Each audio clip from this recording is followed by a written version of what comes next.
So, welcome, Michael. Talking about live acts on stage, I just wanted to start by asking you where it comes in your line of plays. It comes after Away, I think. Mm-hmm. There was a big gap for a while. I was doing other things, and I think that's where it comes.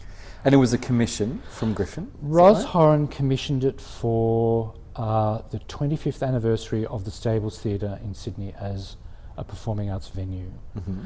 And she kind of liked the connection because by that time Away and Europe had premiered there, and The Kid, my first play, had been revived there. So there was quite a strong association at the time, although I was then Associate Director at the Sydney Theatre Company. So that was when you were running... New Stages. New Stages, sorry. Was happening then. Yeah. And so she asked me would I write something for that season as a sort of commemorative event. Mm-hmm. And at the time, I had a little kind of writing hidey hole in Elizabeth Bay, down the hill from the Cross. And to get there, I used to walk through the Cross either from the top of William Street or the railway station on the eastern suburbs line, through the Cross, down the hill to Roslyn Gardens. And I used to go past all those kind of interesting little venues and shops and places along Darlinghurst Road. And I remember thinking, if I were to write something for Ros, what would it be? And it wasn't an immediate yes to her because I didn't actually have anything in my brain. And I remember seeing in one of those lap dancing venues a sign out the front saying live acts on stage, and being the kind of slightly nerdy literary brain thought, oh, I wonder if that means Hamlet or Oedipus that they're performing in there.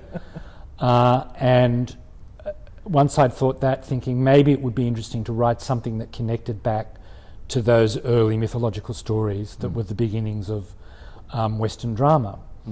So that was kind of where the title came first. It's usually quite late for me, the title, but that was what I started with, thinking it's such a great phrase. And it sort of celebrates what the Stables and all theatres are about. They're about live performance. And then, because I've always been interested in Greek mythology, I started thinking, what could it be about? And I'd always been amazed by the fact that on the Argo that Jason sailed to get the fleece, Orpheus was on it, which I always find really like a really weird intersection of two completely different stories. And I'd known this since I was a kid, but hadn't really kind of registered it, but thought that might be a really interesting place to go. And I was aware of the myth. It was quite strong in my head. I think because I'd seen Meryl Tankard's production of Orphée for Opera Australia, which I thought was one of the greatest things the company had ever done. Yeah. And I just kind of discovered that there was a Haydn opera about the same thing. So it was in the air. And then I thought maybe what would be interesting would be to somehow pick up on one of the reasons that the Trojan War happened. And this was written during the collapse of Yugoslavia and the war, the civil war that broke out between Bosnian Muslims and Croatians and Serbs, and that was that awful savage period. I'd just done Women of Troy at the Sydney Theatre Company in that New Stages program, and that was done during the outbreak of the invasion of Kuwait and the collapse of Yugoslavia. So that was also in my brain, so I thought, how interesting might it be to write something that was about that original war, which in a sense has never really ended. It's that, Western civilization has almost as its starting point the Trojan War, which is part of the opening speech of another play of mine called On Top of the World, where one of the characters stands on a tower block in the Gold Coast and pretends to see ships sailing to the shore, and the furthest one out is the SS Trojan War. So it's always fascinated me that that's what is behind everything. And then I kind of had discovered that there's one version of the reason that the contest for the golden apples that had for the fairest on it happened because Hera was furious with her husband for picking up this boy called Ganymede, and that was the reason. And there's a lot of debate amongst classical scholars. I think Plutarch says, no, that's a Cretan version, and they're all filthy-minded anyway, so it's not true. But there are other people who say that was one of the reasons, that he'd kind of been busted with this Trojan shepherd. So I kind of was interested in the fact that homophobia and difficulties with dealing with sexuality is part of the nightmare that produces such terrible violence. So this kind of all boiled away in my brain, and it ended up being this play about this character called Orpheus, who is a kind of polymorphously perverse kind of philosopher who comes up against a hierarchical authoritarian system, which is the Olympian gods, but trying to tell it in a vaguely contemporary kind of way. So that was where it started, and then a lot of what ended up in the play, I kind of drew a circle around the Stables Theatre of 1 kilometre, and it's an amazing cross-section of Sydney's demographic. There's the kind of gay strip of Oxford Street, there's the sleaze of the Cross, there's the hell of the kind of junkie world of the Cross, and not very far away there are quite kind of superior double bay matrons, all within this radius. And it reminded me of when Away was on. For the first time in their lives, these very refined ladies were coming up the hill from those eastern suburbs to see this play in the middle of this extremely sordid suburb, because back then Nimrod Street was really not a place to go in 86. So a lot of the characters are based on the people you would have found in that 1 kilometre circle of the stables. So again, I wanted to celebrate its location in the midst of this teeming kind of world around the Cross. So that was, I think that's basically how it all happened. And then it got written, I think 2 or 3 drafts, and then we started rehearsal, and it kept being rehearsed all the way to opening night. So that was where it came from. And so you directed the original production. And I did. Was that part of the commission, or is that something that happened on the way? Or I went through a period of enjoying and finding perversely fascinating the process of directing my own stuff, which I've moved on from, but I think you have to go through it. And so it was kind of insane as a process, but it, I think, was valuable for everybody, because it kept adjusting and shifting, not much, but just shifting emphasis. And it also, at that time, encapsulated a range of people I'd been working with. So it had Judy Farr in it, who I'd just done Women of Troy. She played Hecuba and won awards, and it was kind of a great comeback for Judy. We did a lot of work together. She and Colin Moody were in the Australian premiere of Angels in America that I did. Vanessa Downing I'd been working with since, I think, Australian Theatre for Young People in the 70s. And then young people like Justine Clark and those younger actors. So it was a really interesting cross-section, which I really kind of enjoy doing as well. So yeah, it was tough on them to have a writer around, but I think it ended up doing well, and it was a big success for Griffin, which was great. So in terms of when you look back over the range of work, where do you feel like live acts for you? Where does it sit? Is it a favourite, or a kind of a weird old, it was a long time ago, or how is it? It was interesting for me because of the language of the play. It's the least realistic or naturalistic thing I've ever written. There was another one called 1841, which actually that's probably the one before it, because that was 88. That was the Adelaide Festival Commission, wasn't it? Which moved in and out of realistic dialogue to a heightened thing. And what I'm discovering lately in plays like Toy Symphony and other stuff that's evolving slowly is the process of paring away naturalistic interchange and actually using the monologue, the tirade, the aria as a as a form, which I find really exciting. Toy Symphony, extraordinary, incredible. Yeah, so I kind of am fascinated by that, and there are some very big speeches in live acts, and they're quite heightened and at sometimes kind of affectionate parodies of Greek drama. Like there's a messenger speech that's very long, and there's other sort of tirades that people deliver. But it was kind of interesting to move from that into a more realistic mode, but still these kind of massive speeches that can drive actors insane when they first look at the text. Yeah. And that really interests me, because there has been a trend lately, well, not really lately, because I mean Brian Friel was doing it 30 years ago, for example.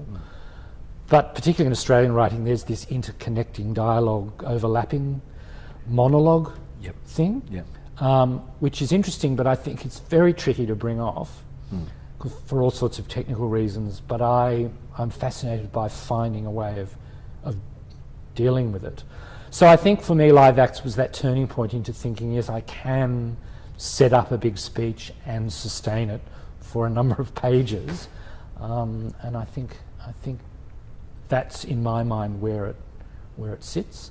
The other thing I really like about it is, and I've done a little bit of tinkering with it since, is the notion of, in a performance, telling a story within a performance, so that someone says, oh, this is what happened, and then you stage a dramatic version of the story you're telling to get to a certain point in the narrative. So it has both huge speeches full of exposition or offstage narration, but sometimes also entire little epic theatres getting you somewhere. So I kind of like that double effect, which I think I learnt to do in that.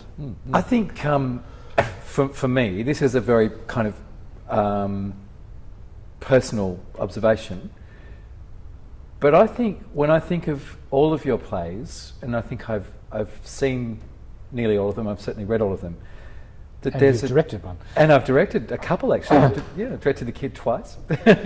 I think there's a wonderful thing that you do with sexuality in your plays, which connects sexuality and emotion in a very deep and magical way.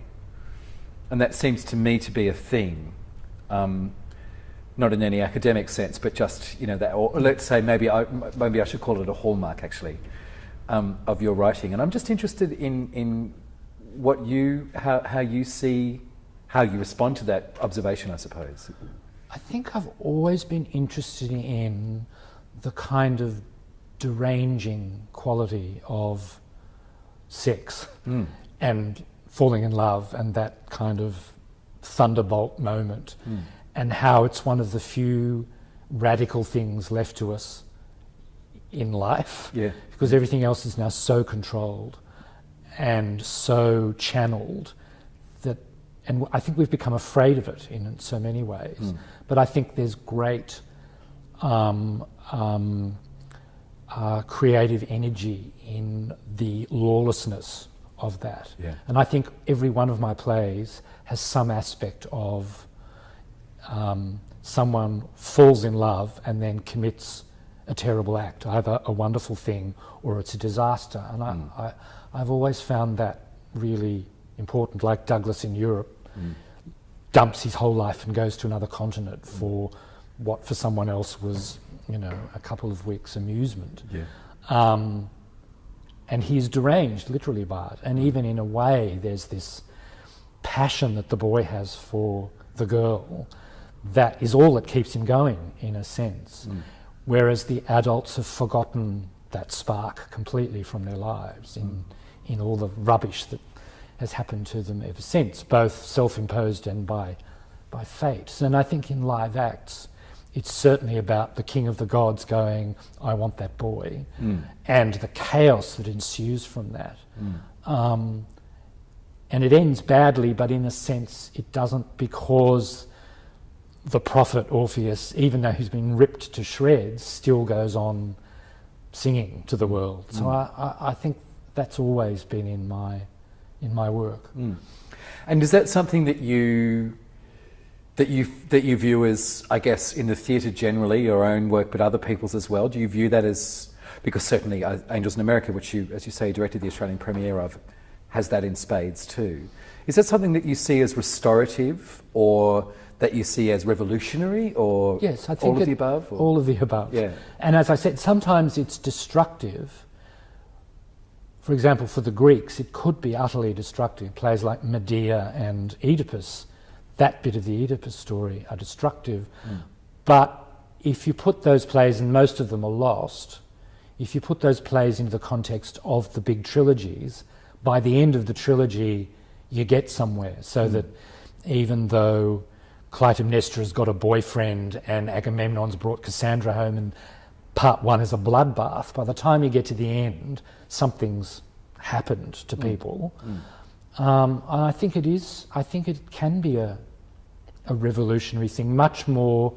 I'm sort of interested in Ibsen's view that revolution has to be a personal, individual thing rather than a mass movement. And certainly for him, you know, when Loveball turns up for Hedda, it's like fatal, and she's destroyed by it. And their lives are diminished by it. And Wild Duck, you know, A Moment's Passion all those years ago, destroys them.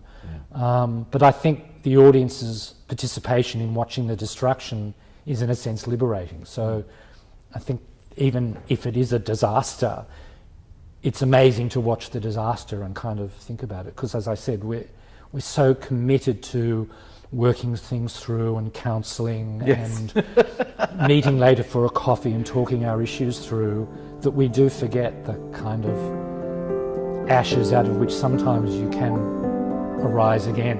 And I think that's really important.